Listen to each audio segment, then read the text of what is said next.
My name is Scott, and I am podcasting. That's some good freestyle. That's pretty good. That was pretty good stuff, guys. Yeah, that was right off the dome. Man, that was straight off the top. This is what I do. This is how we do it. All right, you ready for this? We're just gonna jump right in. I like it when you're kinky that way. Should we start with the apology, or should we introduce it first? The apology? Yeah. Apology for what? You'll see. All right.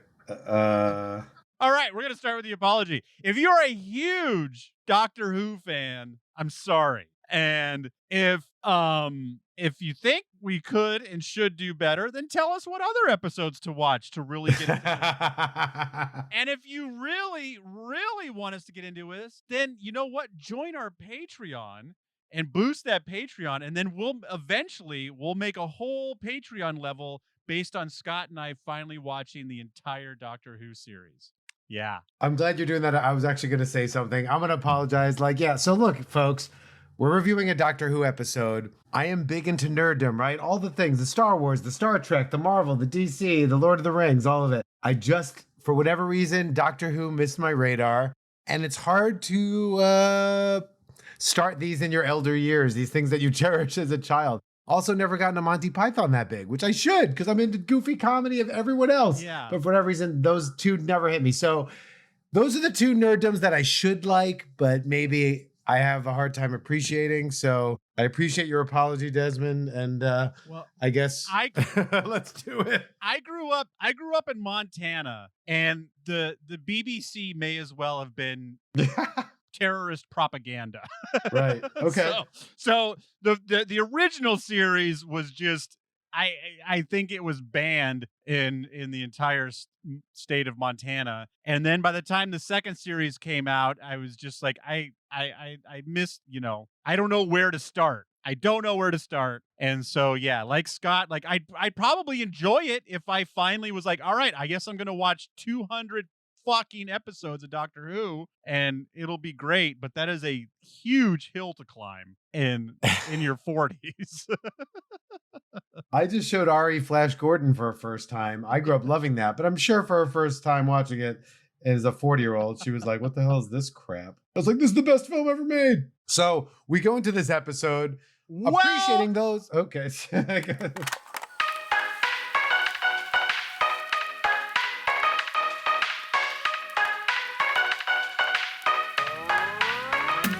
Hello? Hello? Hello? Hello? If you can hear this, it's not too late. I return to warn you. This is Time Pop, a podcast that discusses time travel and pop culture. There are spoilers. I've seen the future, and nothing is sacred to these folks. Your past, present, and future are sure to be ruined. Even if you could go back in time, as I have, you will never forget what you are about to hear. You've been warned. This is Time Pop.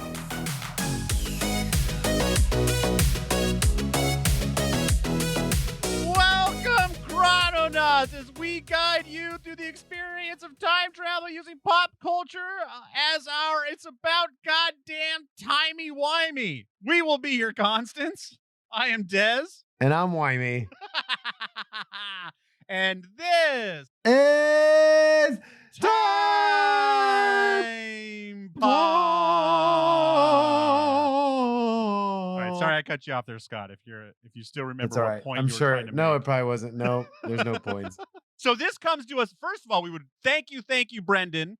Our New Zealand super fan is the one that finally answered the call. We've been putting it out there like, hey, if there's an episode of Doctor Who, like we're not going to watch all 200 of them. So like direct us a little bit. And this was there's a couple other ones, at least one other episode he threw on there. We'll probably get to that eventually. But he recommended this episode as someone who doesn't watch all of the Doctor Who's, but are time travel enthusiasts. And like I said, I don't have a whole lot of Doctor Who to compare it to, but as a time travel fan and a host of a time travel podcast, I think he did pretty good. Yeah.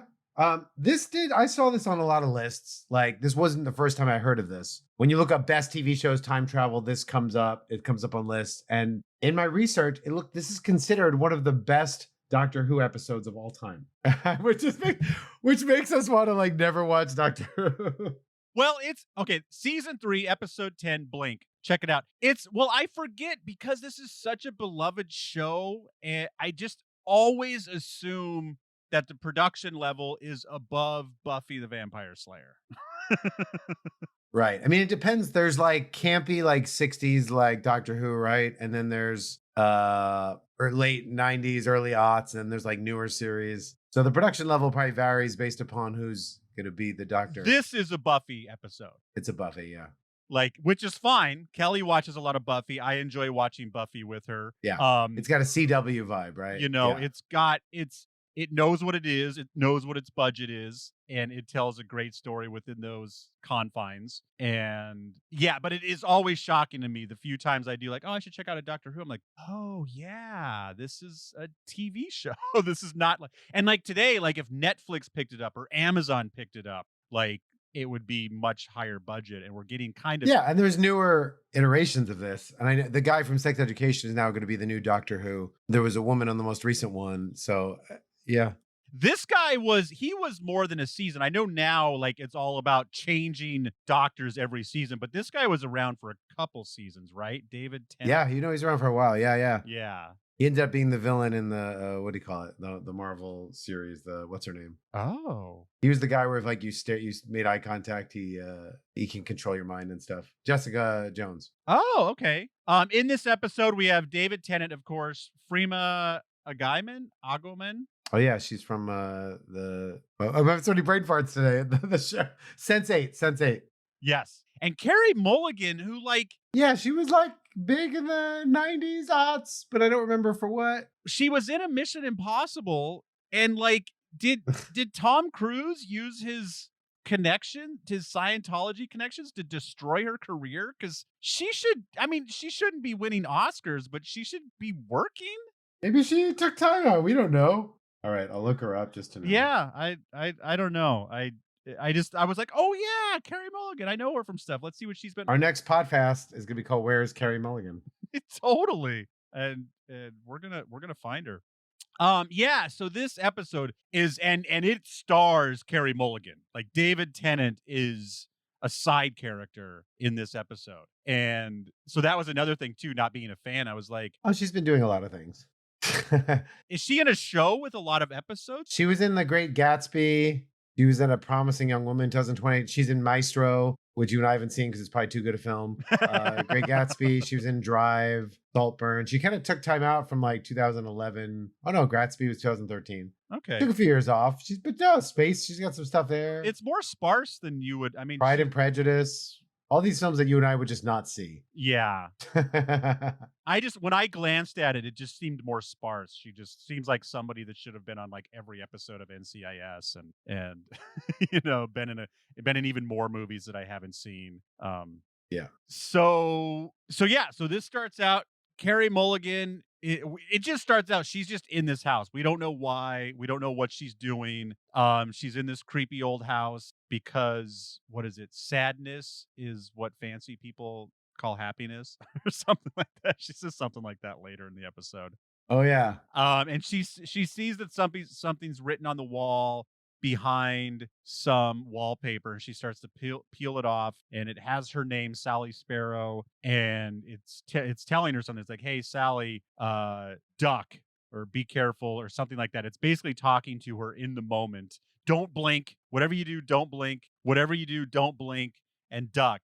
Seriously, duck. And she keeps peeling away, like, I'm not fucking with you, duck. So she ducks, and this rock hits the wall, and she runs out, freaked out. She's like, holy shit. And then we get the amazing Doctor Who credits, and then we come out of the credits with her at a friend's house being like, this house is weird, it was talking to me, I was kind of attacked, and we should go back together. And her friend I was attacked. We should go back. Yeah, totally. I probably could have died if I hadn't listened to this message that was written from the beyond. Sounds like I should go back to that house. That sounds like the best. Let me bring my best friend. Yeah, let me bring someone else so we can also die. Do this. And so they go back, and then we get, while they're kind of walking around the house and look, and the whole time there's these statues that seem to be moving, but we never see them move, but they're definitely not always in the same position. We'll get to them later. And then we get a Back to the Future envelope delivery. Yep. We get I've been holding on to this letter for 30 Well, wait, that was after. That was while the woman, her friend, got sent back. Yeah. So her Yeah. Her friend's in another room, and you see the statue maybe is moving forward. You hear something, then she gets the letter, and it's from her friend who is how many years in the past was it? Was it like 70 years or something? It was like 1920. She got sent back, and this show was like 2000, early aughts somewhere. Yeah, she got sent back to 1920. So this episode takes place in 2007. Like 70 years or something. She gets sent back to 1920. The letter is written February 7th, 1967, which is interesting because her friend doesn't die until 87. Weird. So this letter is written 20 years before. Right. And her name is Kathy. So Sally, Carrie Mulligan, and Kathy, Lucy Gaskill. Yeah, Kathy Nightingale. So she went back in time, and we see that a little bit. She's like, she sees some guy in the rolling hills, and then you just get the letter, and she's lived out a good life. She's letting her know, and she's like, what? And then she can't find her friend anywhere and realizes that her friend went back in time on a one-way ticket. And then this is when she goes, oh, and in the letter it says, my family's all gone. You just got to tell my brother that I love him. And she went on a trip. And she goes, yeah.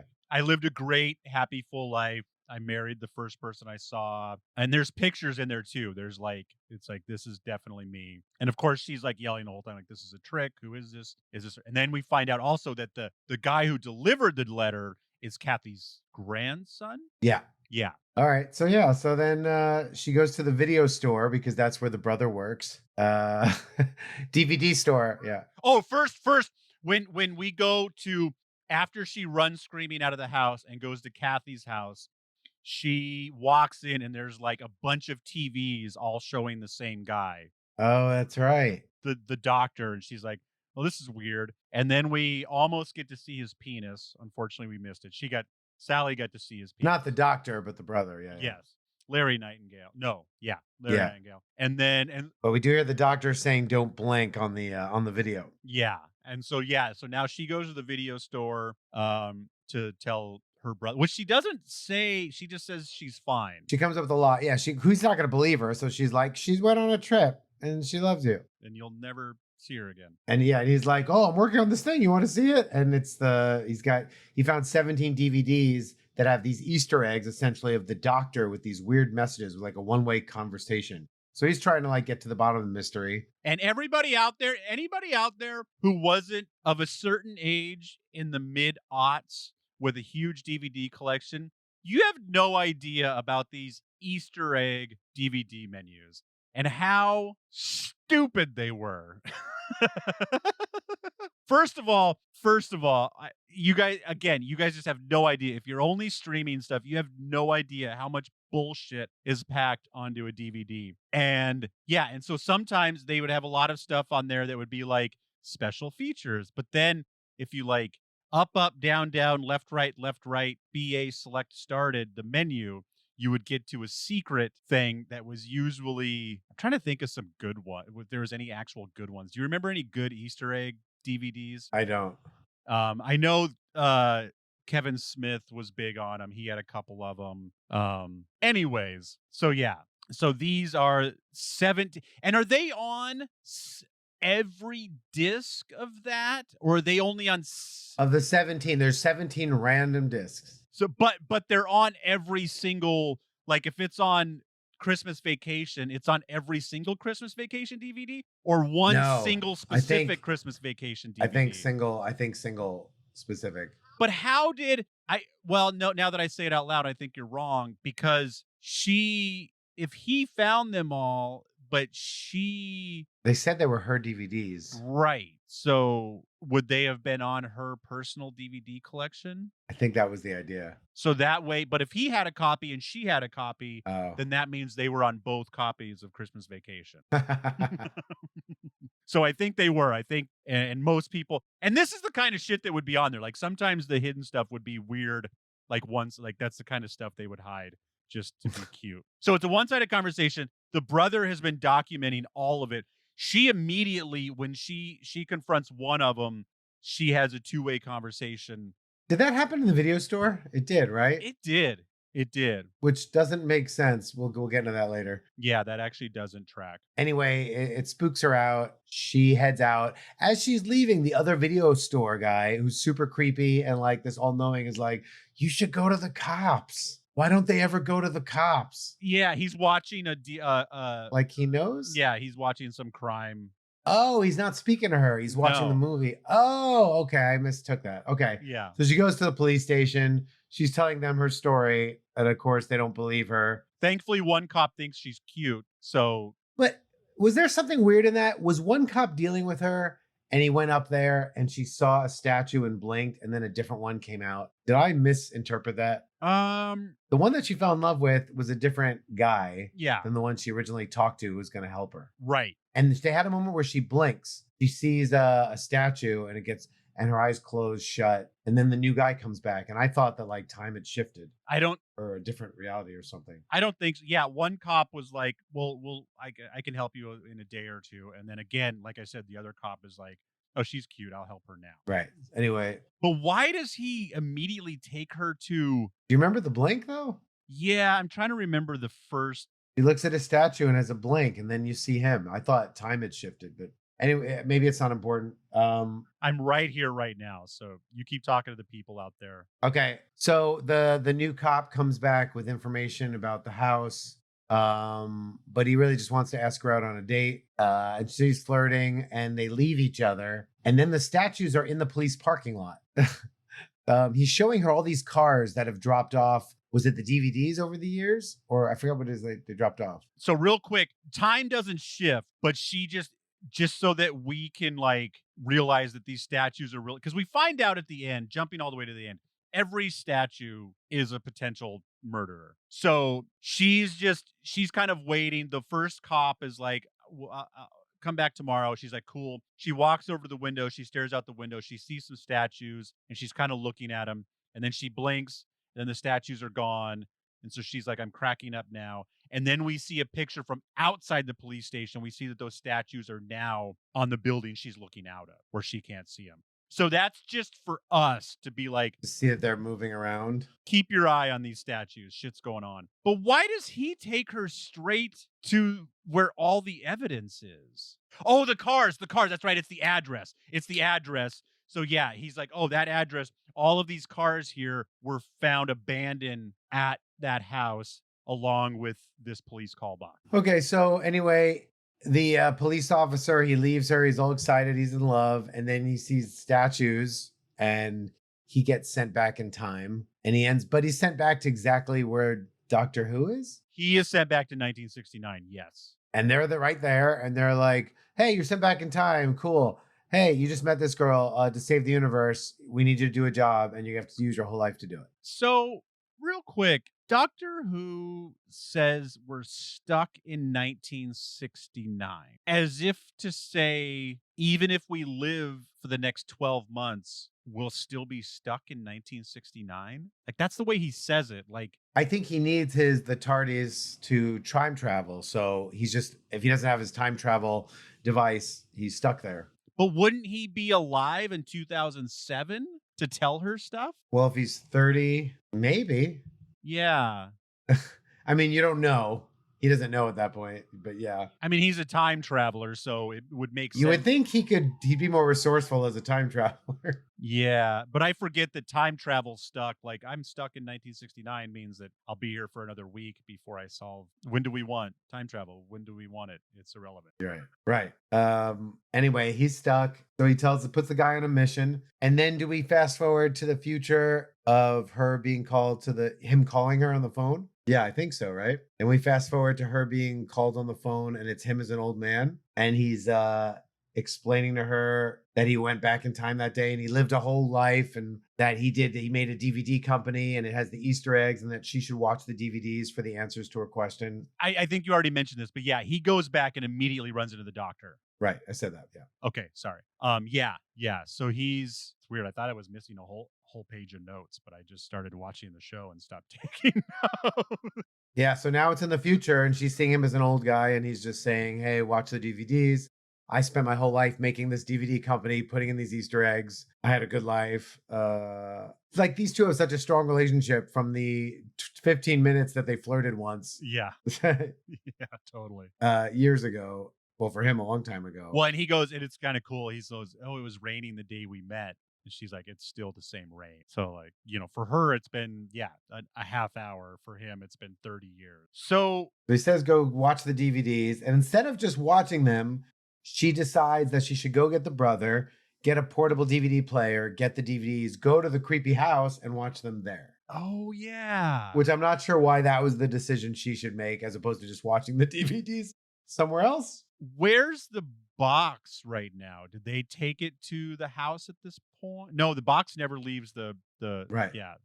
We should say that when she was first in the house at the beginning, she took a key that was hanging on one of the statues. Yes. That's important. And the box, the box is stuck because they can't get into it. They don't know it's stuck in the future and they can't break into it. Anyway, she watches the DVD. Oh, so they go to the house. She watches the DVDs. We find out that these statues are actually an alien race. And if you blink, they destroy you by sending you back in time on a one-way ticket. So she starts to have a conversation with the DVDs, and she's having a two-way conversation. And while she's doing it, the brother is writing everything down. So that's how, in the future, they're able to make these one-sided DVDs because he doesn't realize it at the time. He's just taking it for notes. I forgot what reason. Well, because he's been trying to crack this code for years. Yeah. So he's just like, okay, I'm going to write down everything she says.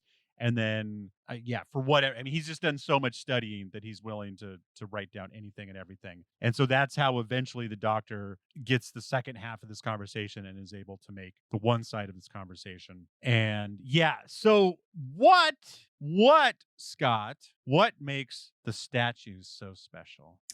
Well, they cannot be seen or they turn into stone. Why? What's the word? Why, Scott? Why? They are quantum locked. Oh, I missed that part. Oh, boy. Quantum alert. Awooga. Awooga.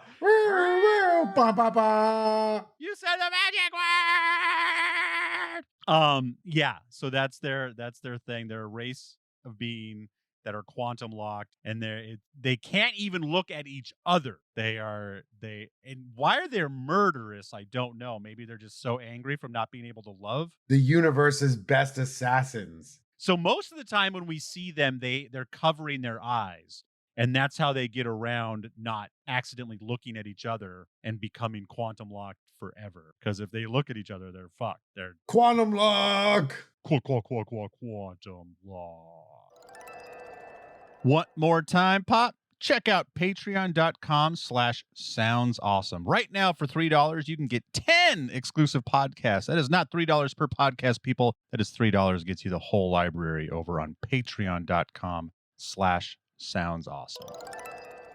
So if you blink, they can move up towards you and they can ultimately send you back in time on a one-way ticket. Yeah, so they feed off of potential energy. So what they do is they send you back in time and then they feed on the future energy that you would have exerted living in this time. So the fact that you go back in time doesn't bother them because they're already feeding on your current potential energy that you will not use by living through the future. Deep. Something like that? I don't know. So they are trying to steal the energy of his time travel device, the TARDIS. And if they get that, they can control the universe. And so it's up to Sally to stop them. But Doctor Who can only help from back in 69. So he has the guy create the company with the Easter eggs to let her know all the rules about how to destroy them, which I don't know if he actually even tells her that much. He just says really not to blink. Yeah, he keeps saying that over and over and over again. And they can move at any time if you can't see them. So they're kind of attacking, and she tells the brother to not blink. But by the way, as a human, there's just so long you can do that. Why are they not working together? Yeah, she splits up to look for an exit because like the house is locked up. Because it's like, okay, you blink. Okay, now I blink. Okay, you blink. She just, okay, you stay here with the creatures. Yeah. And he's sitting there trying to not blink, which is, he's actually doing the right thing. Walk backwards, right? Just, and get out of there because you're going to blink sooner or later. Yeah. They end up getting to she finds a way to get to the basement. He gets down there. Things get scary. They get to the TARDIS. They open it up and they put one of the DVDs in it. With the key that she found at the beginning of the episode. Yeah. They put one of the DVDs and it sends it back to 69. And then it goes, the creatures are all there, but the device was in the middle. The TARDIS goes without them. Yeah. And then these guys are all around in a circle and it tricks them once it leaves that they're all facing each other and they all turn into stone. Luckily, they all get quantum locked. They get quantum locked forever. Wouldn't you smash it in the, like, if it's an actual, here's a question, Scott. Yeah. Are the statues actors? Oh yeah, I looked it up. There was 2 actors that played some of the statues. I was gonna say it had to have been. I was like, there's no way they're pouring, right? Because these things are in so many different positions and stuff like that. Yeah, they said there were 2 actors that made the statues. Okay, cool. So they get out of this. It's like one of these things. It's like action, but nothing happens. Like they just they try not to look and they freeze. Everything works on its own. There's action without action. Yeah. Yeah.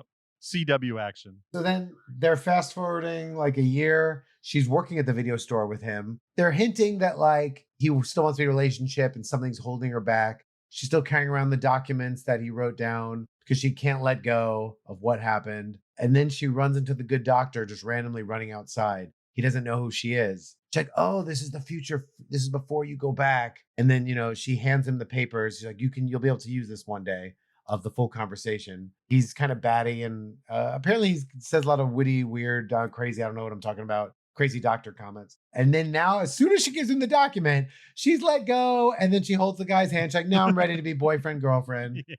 And it's one of those episodes where some of these things could have been horrific, but they make it like it all worked out. Like that woman went back. She lost her whole life, but she's like, but I met a husband, so I'm fine. Yeah. I had a good life. This other police officer, his whole life is sacrificed, all his friends and family. He just disappears and he goes back and he's like, yeah, but I'm good. I got married. To be honest, if you got transported back all those years in a time you don't exist in, you don't have like a degree or ID or family or friends. So like to get along and get jobs in that world, get light driver's license, it's all really difficult. It's a lot harder than I think these shows are letting on. I'm sorry that I think too much into these things. Well, for Kathy, it's not a big deal. You could right, just show up and she just wasn't going to work. Yeah. You could just show up in 1920 as probably even a man, but especially a woman and just be like, yeah, just I'm here to raise a family. Yeah, whatever. It's good. This is my name. You told him you were 18, you cow. Because on her gravestone, it says 1902 to 1987. But yeah, 1969 as a black man without any identification. Oh, that's right. He was in 1969. That's you do now. You do run into the doctor immediately, and he's probably got some ways around this. He made it sound like him and the doctor formed the DVD company. Yeah, or at least a friendship that would make sense. And hey, you know what? If you know about DVDs in 1969, you're going to be a rich man. Which is what they were kind of suggesting. They knew about it and invested in it, whatever. They knew not to waste all of that Laserdisc money. His whole life got sacrificed for this one purpose, for meeting this woman for 15 minutes. It just, this could have been horrific. And they're making like, everyone worked out. Everyone got happy. Everyone met a boyfriend or girlfriend. But like, you're, okay. Let's say this happens to you. Like, yeah, you spend the first year or two going batshit trying to figure out how to get home. Yeah. And then, you go through all the stages, guilt, disbelief, anger, frustration. After a while, you just have to get a job and pay bills. And then you meet a nice girl. And then, after 30 years, you're going to just, because again, even though this is a past, even though this is a past, it's still your future. And eventually you just decide that you have to live it. Now, I just realized what's crazy about the cop is he had to dodge himself for 25 years. Because he existed in the same time. So did the woman. So did Nightingale, right? No. He died in the 80s? She died in 87. Oh, God, it would have been close. Yeah, she was alive. Maybe. It would have been close. Because she was like in her 20s in 2007. Yeah. Maybe you're right. Maybe she was just born. I mean, whatever. She seemed older than we think. Yeah, there was 2 of them around. Anyway, that's horrific. Can we tear the science of this apart now? Yeah. I have a bunch of issues. I have a bunch of loopholes. I have a bunch of issues. I'm sorry, Doctor Who fans. I'm sorry.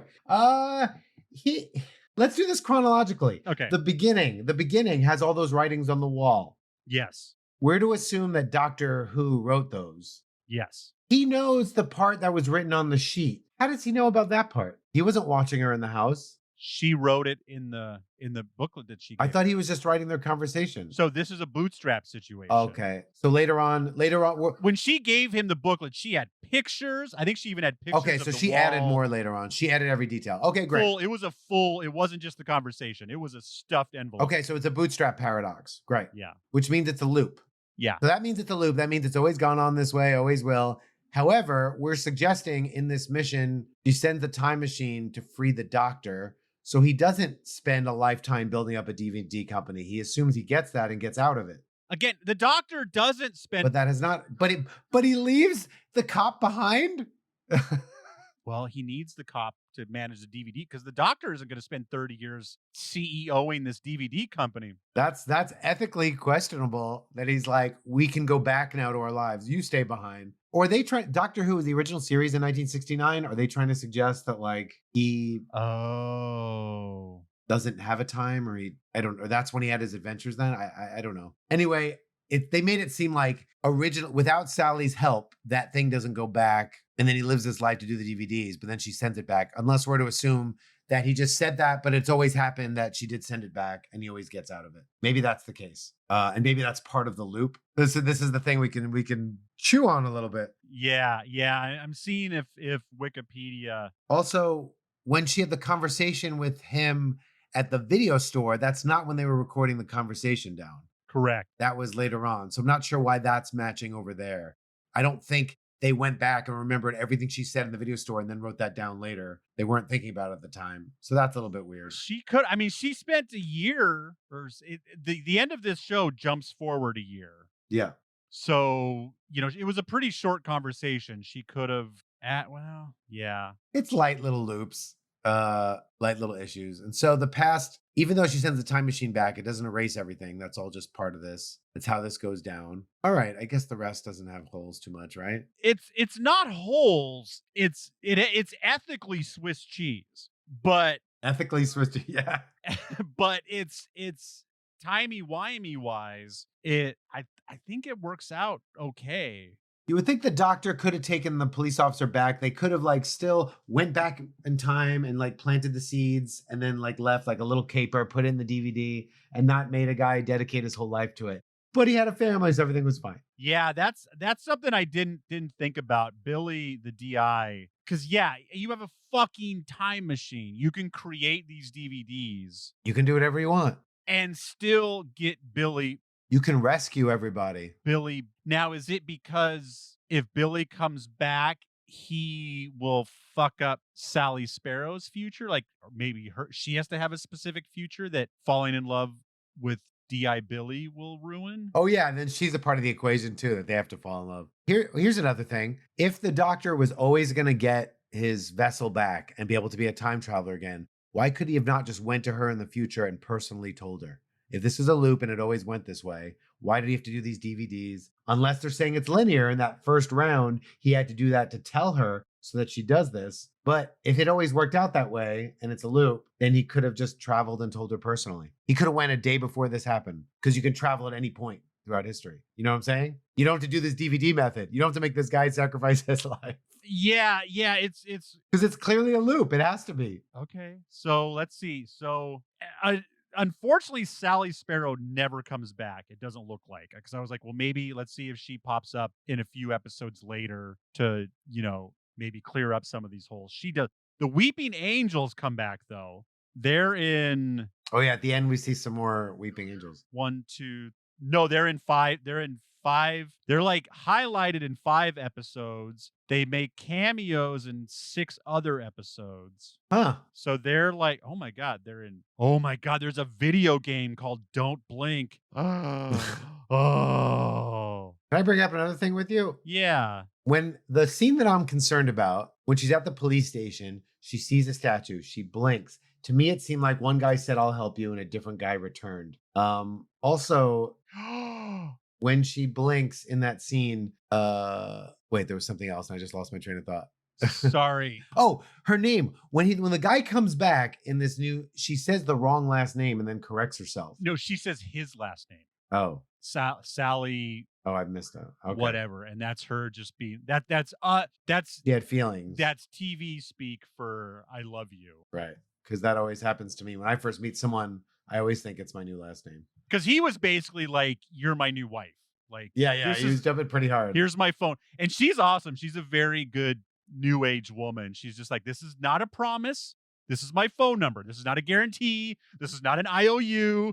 This is not a you'll sniff my panties by the end of the day. Hey, just my number." I just want to look up more. I want to, as someone who hasn't watched, someone who has just tripled the amount of Doctor Who he's ever watched in his entire life. I'm trying to figure out where this falls into the timeline. Like, if I don't know how well all the Doctors go together, if each season is a little bit more standalone-ish, or if they do a good job of... So in my readings of this, they said this episode, it was Doctor Who-lite, because I was thinking that, because normally Doctor Who is a major protagonist in the episode, and they said they were able to shoot 2 episodes back to back to save money in the way that he just made these little appearances, and it was very unusual for the show. So that explains. But this is considered, she won an award for this. This is considered like one of the best episodes in Doctor Who history. And so, I apologize again for not having my nerddom in it. It's like a poor dark Twilight Zone horror sci-fi, but nothing really happens.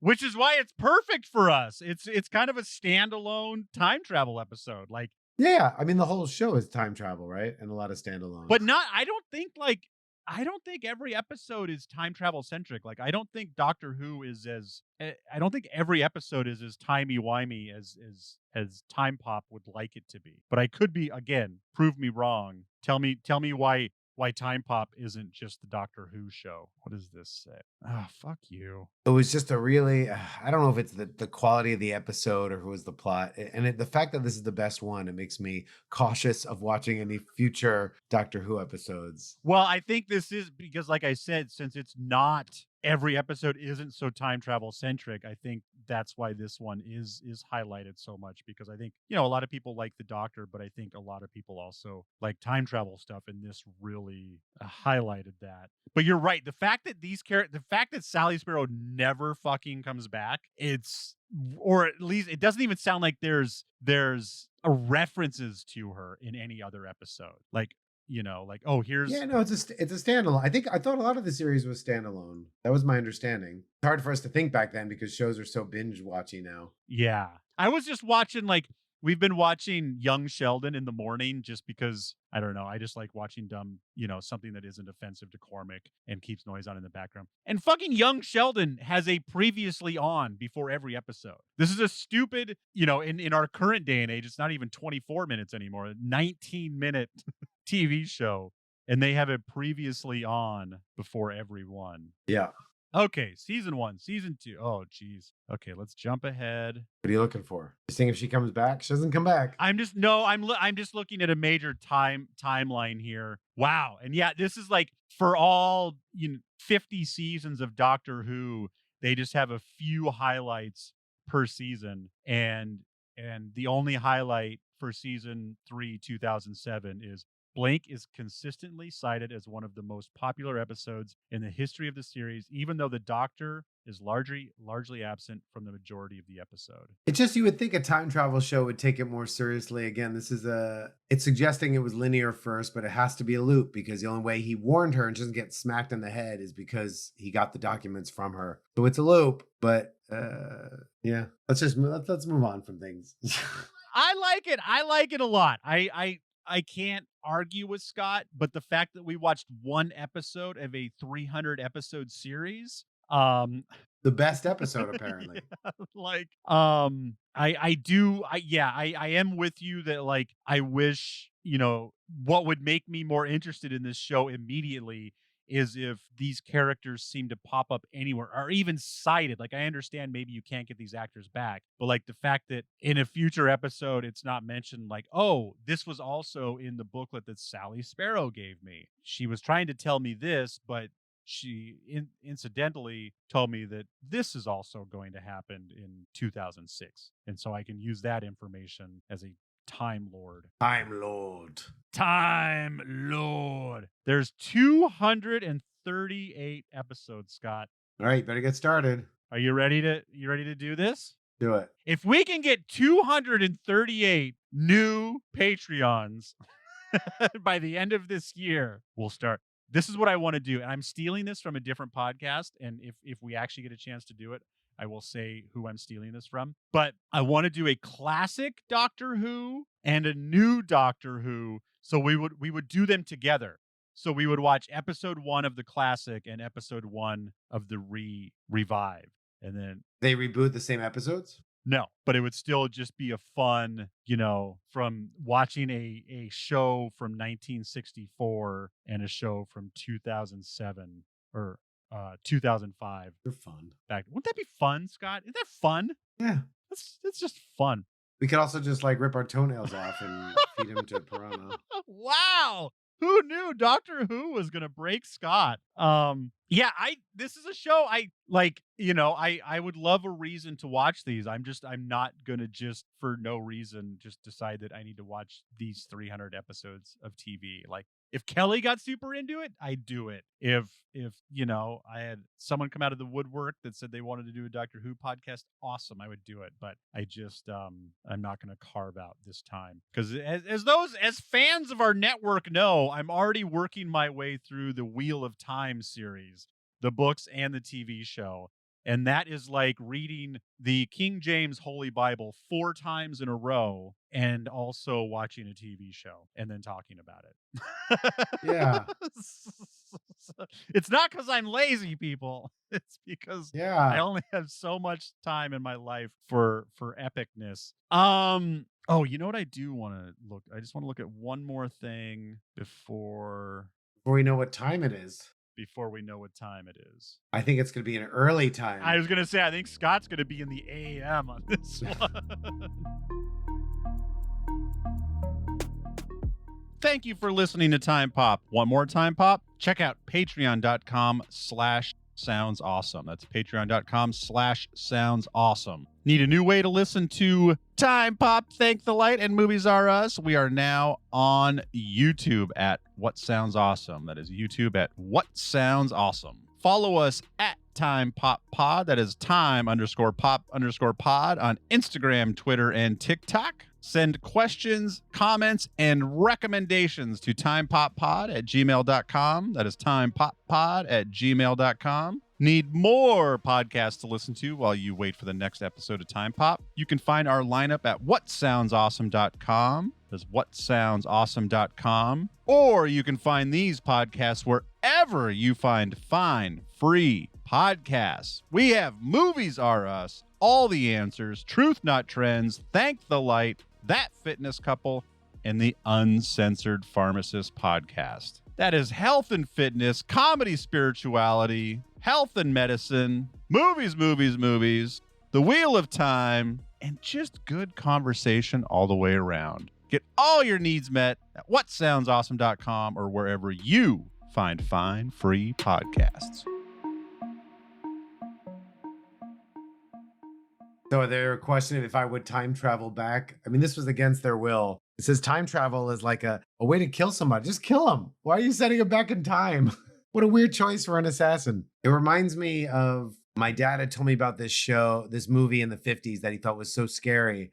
I was a kid. I was maybe like 10. I watched horror films. It's called Day of the Triffids. Have you ever seen this? And essentially, it was like, I've been watching Freddy Krueger and horror films. I was like a young kid. And he was like, when I was a kid, I watched a movie called Day that was what scared me. It's like, cool, let's watch it. And the plot are about these plants. And if you see them, you go blind. And I'm like, this is the horror film? I was like, what? You're alive. You just went blind. It's because these plants? And that's the whole film? I was like, Freddy Krueger can put in your dreams, take your guts out, and use you as a puppet. This plant just makes you go blind. Doing a sweet pun. No. Well, at least in talking it out, it's mostly consistent, although it's a loop. For some reason, I just don't find the time travel that interesting. It's not scientifically explained. It doesn't have a rewatchability factor. 445? Oh. Do I have anything lower than that? Maybe that's me. While telling you witty jokes all the way through. Isn't this a slice of life? Okay, Scott, what time is it? Woo! Yeah. We'll find out in a minute. No, all the reasons you gave, it makes, I mean, you can, rate it however you want, but you have solid reasonings for keeping yourself low. I like a lot of the ideas that are put forth in this episode. It bums me out that they don't seem to be fleshed out in any other episode, but apparently that might just be Doctor Who. This might be a lot more of a serial than I expect. I figure after 300 episodes that, these things might weave together a little bit more, and that might just be asking for a TV show that this isn't. And I shouldn't ask this show to be something that it's not. So just based on this episode, I think I'm going to go a little bit high just because I'm going to try to rate it contained. I liked the time travel. I like the Back to the Future mail delivery. I kind of like the fact that someone just went back in time and just lived her life happily. Like, I can get on board with that. I know that's something that you're just like, no, that's a torture worse than death. But I can see under that unfortunate possibility, just getting on with my life in the 20s.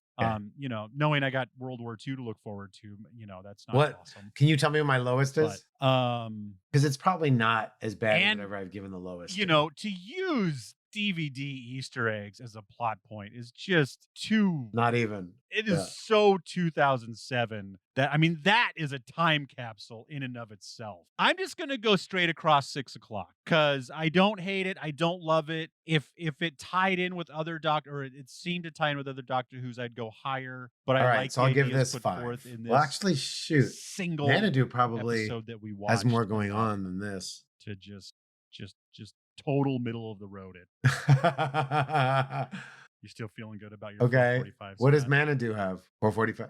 What I give this? 430? Look it up here. Let's give it 430 then. Xanadu's got more going on. Scott's going to go 1 minute above his No, Xanadu's better. That's 30 seconds. Doomsday clock it. Let's see. Oh, you gave Xanadu 445. You gave Xanadu the same score. Those are your lowest? Got it. Oh, wait. No. Somewhere in Time is 330. Yeah. Somewhere in Time is 330. Wow. 445. Woo! It's better than Xanadu. Or no, worse. It's better than Somewhere in Time. Worse than Xanadu. This is so that's what I think that's going to be a good week. Okay, so I gave this 6 o'clock. I gave In the Shadow of the Moon 5:59. And I gave Happy Death Day to You 6:45. So no, that's what this is. That's what Sandwich is. Doctor Who is worse than Happy Death Day 2, but better than In the Shadow of the Moon. I can live with that.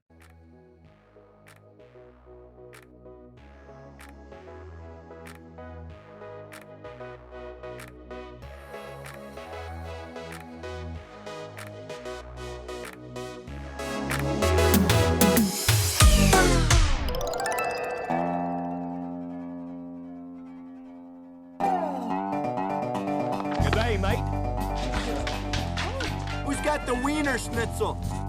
Yeah, the toilet scene, I remember getting ready to shoot that, and I told Pete, I said, Pete, I've done a lot for you on this movie, but this is either the beginning of my career or the end of it.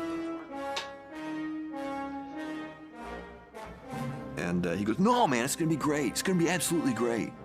Action.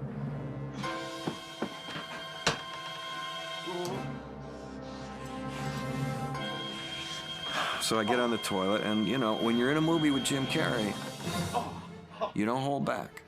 So I'm going, all right, I know Jim would go all out, so here we go. And I went places I have never gone as an actor.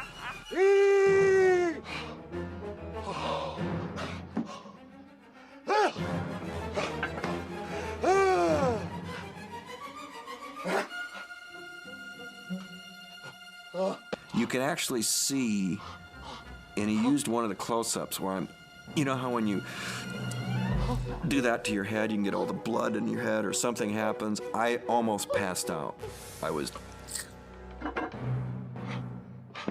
I actually got there was a little, can't see moment. But they kept peeking, cut. See, all right, it's good. Let's just do it some more. Let's just go further with it. There's like more of that stuff with the high-pitched thing. Yeah, do more. So there were takes where I was doing it for 2 minutes, and set a clock to that. That's a long time to be, I think they ended up using about 40 seconds total. But it was fun. Harry, are you in there? Be right out. One of my favorite things was the shot where it comes. Whoosh, I'm shaving. I love that. I love that stuff. Sounds good. That was fun.